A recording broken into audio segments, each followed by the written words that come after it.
శ్రీమతి లత గారి ఆధ్వర్యంలో జూన్ 15-16 తారీఖుల్లో గానగాపురం యాత్ర మధుకరి సేవ సంప్రదించండి. నమస్తే, వెల్కమ్ టు సుమన్ టీవీ. నేను పద్మిని. ప్రస్తుతంతో పాటు ప్రముఖ ఆధ్యాత్మికవేత్త, ప్రముఖ న్యూమరాలజిస్ట్ లక్ష్మీ నరసింహస్వామి ఉపాసకురాలు శ్రీమతి స్రవంతి గారు మనతో పాటు ఉన్నారు. మాట్లాడదాం. నమస్తే అక్క. నమస్తే పద్మిని. అక్క చాలా అందంగా కనబడుతున్నారు. అవునా, thank you. Nice sari, light colour ఇష్టం, చాలా లైట్ కలర్స్ అంటే. చాలా బాగుంది అక్క. 4వ తారీఖు అధిక మాసంలో వస్తున్న సంకటహర చతుర్థి, రేపు జూన్ 4వ తారీఖు గురువారం చవితి. మరి విభువన సంకష్టహర చతుర్థిగా జరుపుకునేటటువంటి ఈ చవితి ప్రాముఖ్యత అధిక మాసంలో వస్తోంది కాబట్టి దీని విశిష్టత గురించి మీరు చెప్పాలి. ఎలా స్వామి అనుగ్రహానికి మేము పాత్రలు అవ్వచ్చు, ఎలా ఆయనను పూజించాలి, ఇవన్నీ ఒక్కసారి మీ ద్వారా అక్క. తప్పకుండా చెప్తాను పద్మిని. ప్రకృతి అంటే అమ్మవారు ఎలాంటి మనకి అంటే అవకాశాలు కల్పిస్తారు అని అంటే, వీళ్ళకి ఒక బంపర్ ఆఫర్ ఇద్దాంలే అని అనుకుంటూ ఉంటారు అనిపిస్తుంది నాకు.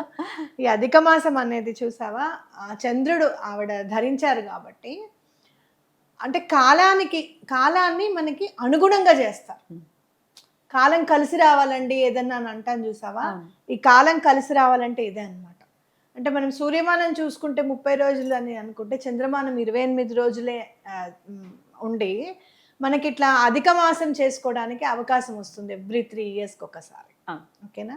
అయితే ఇలాంటి ఈ సంకటహర చతుర్థి రావడానికి అంటే పేరు కూడా చూడు, విభువన అంటే ఏంటక్క, చాలా ప్రెషియస్ అనమాట. ప్రెషియస్, శక్తివంతమైనది, చాలా అపారమైన శక్తివంతమైనది, అంటే చాలా నిగూఢమైన శక్తి నింపుకొని ఉన్నది అని చెప్పుకోవచ్చు అనమాట. మరి ఇలాంటి విభువన సంకటహర చతుర్థి మళ్ళీ ఎప్పుడు వస్తుంది? మళ్ళీ 3 సంవత్సరాల తర్వాత వస్తుంది. కానీ ఈ అధిక జ్యేష్టం రావాలి అంటే మళ్ళీ 19 సంవత్సరాలు పడుతుంది. అవునా. ఇప్పుడు వచ్చే అధిక జ్యేష్ఠ మాసం యొక్క విభువన సంకటహర చతుర్థి గనక రావాలి అంటే మళ్ళీ 19 సంవత్సరాలు మనం వెయిట్ చేయాలన్నమాట. కాబట్టి మనం ఏం చేయాలి ఈ రోజున అనుకుంటే కనుక, ఆ విఘ్న వినాయకుడిని ఎలా పూజించాలి అని అంటే, మనకున్న కష్టాలన్నీ కూడా తొలగిపోయేటట్టుగా, సంకటములు అనేవి లేకుండా చేసేదే సంకటహర చతుర్థి. మరి ఈ సంకటాలన్నీ హరింపజేసే విధంగా మనం భగవంతుడిని పూజించాలన్నమాట. చాలా ప్రత్యేకమైన పూజ కూడా నేను తీసుకుని వచ్చాను ఈసారి. అవునా? అవును. ఏంటక్క అది? నేను మొన్న చెన్నై వెళ్ళాను కదా, ఇక్కడ తమిళనాడు ప్రజలు నిజంగా చెప్పాలి అని అంటే వినాయకుడిని, అటు సుబ్రహ్మణ్యేశ్వర స్వామిని ఆలింగనం చేసుకున్నారు అని చెప్పుకోవచ్చు. అన్నదమ్ముల్ని ఇద్దరిని అసలు వదలరు. అసలు పంబన్ స్వామి గురించి కూడా చెప్తాను మీకు. పంబన్ స్వామి అని ఆయన ఎదురుగుండి పక్కనే కూర్చొని సుబ్రహ్మణ్యేశ్వరుడు మాట్లాడేవారట ఆయనతో, పంబన్ స్వామితో.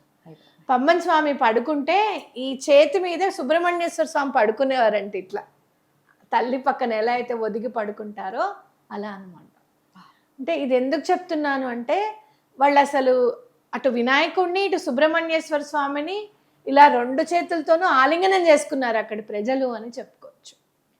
అలాగే మన సనాతన ధర్మం ఒకటి చాలా పరిడవిల్లిన ప్లేస్ అని నాకు అనిపించింది.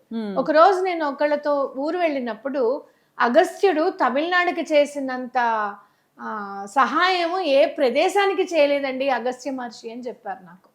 ఎక్కడ చూడు అగస్త్యుడు ప్రతిష్ఠించిన లింగాలు కానివ్వు, గుళ్ళు కానివ్వు, అసలు మామూలుగా ఉండవు పద్మిని. అక్కడ టెంపుల్స్ కూడా మామూలుగా చెన్నైలో చాలా పెద్ద ఇది కదా, పెద్ద పెద్ద ఎకరాల్లో ఉంటాయి మామూలు గుళ్ళు కూడా. ఎప్పుడో పాతవి 700 సంవత్సరాల క్రితం, 1000 సంవత్సరాల క్రితంవి నేను మొన్న చూసి వచ్చాను.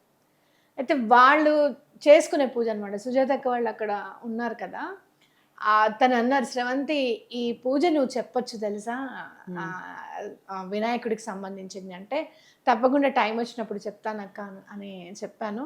ఈ విభువన సంకటహర చతుర్థి నుంచి మీరు స్టార్ట్ చేయండి ఆ పూజ. చాలా కేర్ఫుల్గా చెప్తాను. ఇది అంటే డిసైడ్ రాలేదు, లేకపోతే కనుక నేను తయారు చేసుకొని వచ్చేదాన్ని. మీరు ఫస్ట్ 3 కొబ్బరికాయలు తీసుకోండి.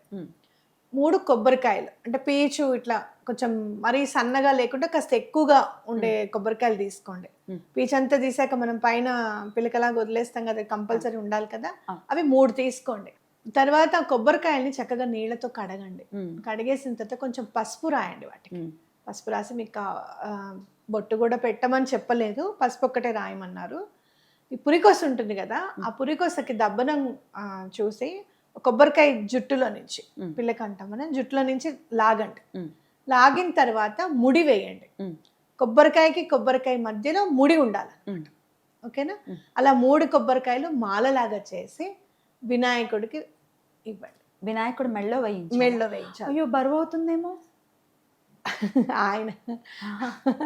ఆయన ఎంతో బరువును మోస్తాడు, అవునా కదా? అవును. ఆయన పొట్టేంటంటే సమస్త భూమండలంలో ఉన్నంత బరువంతా కూడా నేను మోయగలుగుతాను. ఇంత చిన్న రూపమైనా సరే, నేను ఎలాంటి బరువునైనా సరే నేను మోయగలుగుతాను. చాలా మనం విపరీతంగా తిన్నాం అనుకో, మనం నుంచోలేం పద్మిని, కాసేపు పడుకోవాలనిపిస్తుంది, కూర్చుంటే కూడా పొట్టడ్డు వస్తుంది, అవునా కదా? కానీ ఆయన చూడు ఎంత చక్కగా 2 పాదాలు ఇలా చక్కగా కింద పెట్టి చక్కగా కూర్చుంటారు, అవునా కదా? ఎక్కడ ఆయాస పడుతున్నట్టుగా అనిపించదు. నాకేంటో చిన్నపిల్లాళ్ళనే అనిపించి అలా అనేసి. అవును, కరెక్ట్. అయితే బరువు అన్నమాట నిజంగా నువ్వు అన్నమాట కరెక్ట్. ఎప్పుడైతే మనం 3 ఇది పని అయిపోవాలి అని చెప్పి ఆయనకి మనం వేస్తామో, అది బరువు అయిపోయి ఆ కోరిక నెరవేరుస్తాడు ఆయన. ఇంకా వేయరు కదా ఈ దండ, లాజిక్ అది. అద్భుతం. నీ దగ్గర బరువు ఉందనుకో, చాలా నాకు ఇచ్చావనుకో పట్టుకోమని, ఏం చేస్తాను? అవును, కొంతసేపు పట్టుకున్న తర్వాత ఉండు పద్మిని, బరువు దింపడానికి మనం ఏదైనా ఒకటి ఐడియా చేద్దాం అని చెప్పి ఏదో ఒకటి ఐడియా చేస్తాం కదా, బరువు దింపేస్తాం, అవునా కదా? కాబట్టి ఇదే అక్కడ లాజిక్ అన్నమాట. అయితే ఫస్ట్ 3 సంకటహర చతుర్థులు 3 మాలలు వేయండి. ఇప్పుడు వేశారు, మళ్ళీ సంకటహర చతుర్థి నెక్స్ట్ జ్యేష్ఠ మాసం వస్తుంది, నిజ జ్యేష్ఠం, ఆ తర్వాత మాసం వస్తుంది, వేయండి, ఆషాఢం వేసేసేయండి. అప్పటికి మీ కోరిక నెరవేరుతుంది. ఒకవేళ నెరవేరలేదు, మళ్ళీ 5 కొబ్బరికాయలు వేయండి. 2 నెలలు వేయండి మళ్ళీ, అంటే శ్రావణ మాసం భాద్రపదం వేయండి. వేసిన తర్వాత అప్పటికి తీరలేదు, 7 కొబ్బరికాయలు మళ్ళీ ఇంకో 2 నెలలు వేయండి. అప్పటికి తీరకపోతే 9 వేయండి. ఇప్పటి వరకు 9 వేసిన వాళ్ళు వేళ్లలో లెక్క పెట్టచ్చు. అంటే ఈ లోపే తీరిపోతుంది ఎటువంటి పరిస్థితుల్లో. అద్భుతం అక్క, అద్భుతం. ఈ పూజ చేసుకుంటే ఎలాంటి కోరికైనా కూడా నెరవేరుతుంది అని చెప్పొచ్చు. సంకష్టహర చతుర్థి రోజు సాయంత్రం పూట వెళ్ళి మనం అక్కడ గుళ్ళో ఇస్తే వాళ్ళు వేస్తారా పూజారులు? వేస్తారు, ఎందుకు? ఏమండి మేము ఇట్లా చెన్నైలో చెప్పారట, మాకు ఒకళ్ళు చెప్పారు, మేము విన్నాము, లేదు అంటే గనక మేము పద్మిని శ్రవంతి మేడం చూస్తూ ఉంటాము, అంతే కదా, మేము చాలా స్విచ్ వర్డ్స్ అవి చదువుకున్నాము, మాకు పని అయింది అని చెప్పడము. లేదు అంటే గనక స్వామి ఎలా వేయించుకుంటావో నువ్వే వేయించుకో నాయన, వేయననకుండా. పురికొస కాబట్టి భయపడరు, పగిలిపోతాయనో కింద కొడిపోతుంది అని చెప్పి భయపడరు. పురికొస గట్టిగా మందంగా ఉన్నది తీసుకోండి చక్కగాను, వెనకాల పిల్లకి ఒకటి కాస్త ఎక్కువగా ఉన్నది చూసుకుంటే సరిపోతుంది. అప్పుడు ఎక్కువ మరీ బరువు అనిపిస్తే చిన్న చిన్న కాయలు కూడా ఇప్పుడు దొరుకుతున్నాయి, అంత కాయలు కూడా చక్కగా. నిజమే నువ్వు అన్నది. అద్భుతం అక్క, చాలా చక్కగా తెలియజేశారు.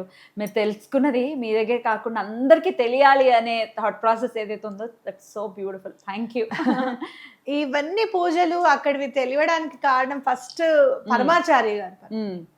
అంటే ఒకళ్ళు చెప్పారు నాకు, ఇట్లా ఏంటి దీపాలు పూజ కూడా ఒకళ్ళు చెప్పారు, అలాగే మనకి లక్ష్మీదేవిది కూడా స్వామివారి చెప్పారండి అని చెప్పారు.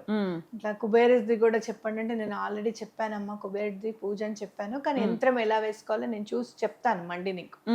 కుబేరుడు యంత్రం మనం ఇంట్లోనే వేసుకొని ఎలా చేసుకోవాలి అసలు అనేది కూడా ఖచ్చితంగా మనం చెప్దాం. అద్భుతం. అయితే ఇది సాయంత్రం పూట చేయమంటారక్క, పొద్దున్నే చేయొచ్చా ఈ మాల? వాళ్ళందరూ కూడా సాయంత్రం పొద్దునంతా ఉపవాసం ఉండి సాయంత్రం గుడికి వెళ్తారు పద్మిని. చాలా మంది ఇక్కడ అలానే చేస్తారు. మీకు పొద్దున్న వెళ్ళే అలవాటు ఉంటే పొద్దున్న ఇవ్వండి, లేదు మేము సాయంత్రం వెళ్ళే అలవాటు ఉంది అంటే సాయంత్రం ఇవ్వండి. ఎలా అయినా పర్వాలేదు, మనం ఎలాగో ఆ రోజు అన్నం తినం కదా, ఉపవాసం ఉంటాం కదా. ఒకవేళ ఈ సంకటహర చతుర్థి వ్రతం చేసుకున్నా, అంటే పూజ చేసుకున్నా చేయకపోయినా మాల అయితే స్వామివారికి సమర్పించచ్చా? సమర్పించచ్చు. అయితే అన్నం తినకుండా ఉండే, సాయంత్రం వరకు అన్నం తినకుండా ఉండి ఇచ్చి ఈ ఒక్క సంకటహర చతుర్థి కూడా చేసుకోవచ్చు. లేదా ఈ 3 చేసుకుంటాము అని చెప్పి కూడా చేసుకోవచ్చు. తప్పకుండా 3 నెలలు అని చెప్తున్నారు కాబట్టి సూతకంలో ఉన్న వాళ్ళు ఇది చేయొచ్చా? చేయకూడదు. అయిపోయిన తర్వాత చెయ్యాలి. రైట్. ఒకవేళ మధ్యలో 3 నెలలు కదా, ఒక నెల ఏదైనా అడ్డొస్తే ఇలాగ తర్వాత నెల కంటిన్యూ చేయొచ్చు. తప్పేం లేదు. అడ్డొస్తే నెక్స్ట్ చేసుకోండి. తప్పకుండా నాకు తెలిసి ఈ 3 నెలల లోపల ఎలాంటి కోరికైనా నెరవేరుతుందని నేను అనుకుంటున్నాను. అద్భుతం. అలాగే నెరవేరాలి, స్వామి అనుగ్రహం పరిపూర్ణంగా మన వాళ్ళ పట్ల ఉండాలని మనస్ఫూర్తిగా తెలియజేస్తూ చాలా అద్భుతంగా మాకు తెలియజేశారు. కృతజ్ఞతలక్క. నమస్తే. నమస్తే.